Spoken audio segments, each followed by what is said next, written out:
As we get into EVA3, again, we will egress from the airlock and head right down to the payload bay. We will get onto the station's arm again and get into position for the removal of the solar payload. Solar is a sun observation experiment.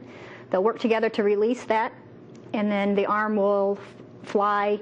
In this case, it's EV3. We'll be working off the arm. Fly him into position for the installation on the uppermost platform on the Columbus module.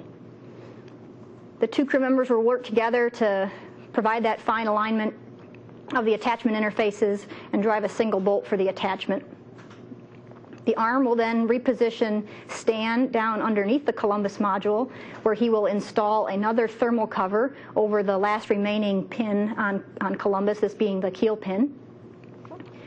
Once that's complete, the arm will then position Stan over to the stowage platform where the CMG, or the counter moment gyro, is installed. They'll work together to open up a thermal cover on that piece of hardware and finally make some fine adjustments to secure it for return. And then they'll release the gyroscope from the pallet and begin the translation back to the payload bay.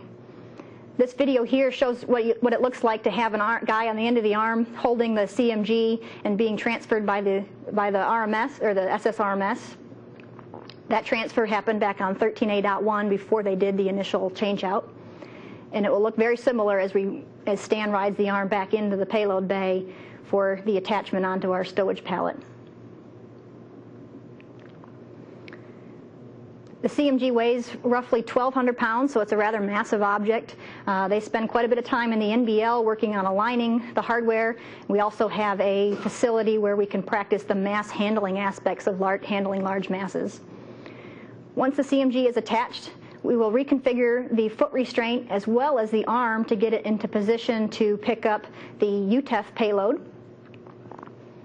We will work together to release that payload, and the arm will then fly Stan one last time over to Columbus's external payload facility. This time the payload will be attached to the pallet immediately below the solar experiment. That will complete our work on the arm, so Stan will egress off of the arm and remove the foot restraint. And then periodically throughout the EVA, as Rex has time, he will be installing some EVA handrails and some worksite fittings throughout the Columbus module. They were removed for clearance concerns while Columbus was being launched, and then we'll reinstall those for use on future EVAs. And it's during this time that we also might send Rex out to the Sarge to take a look at the underneath the thermal covers there. This video shows you our operations in the pool for practice installation of the handrails and the WIF. With the completion of EVA3, we will have set a new record for the number of spacewalks performed in a year.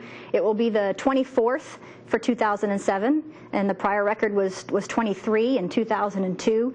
And it's been a very busy year, full of challenges, but we are excited about finishing on a very great note.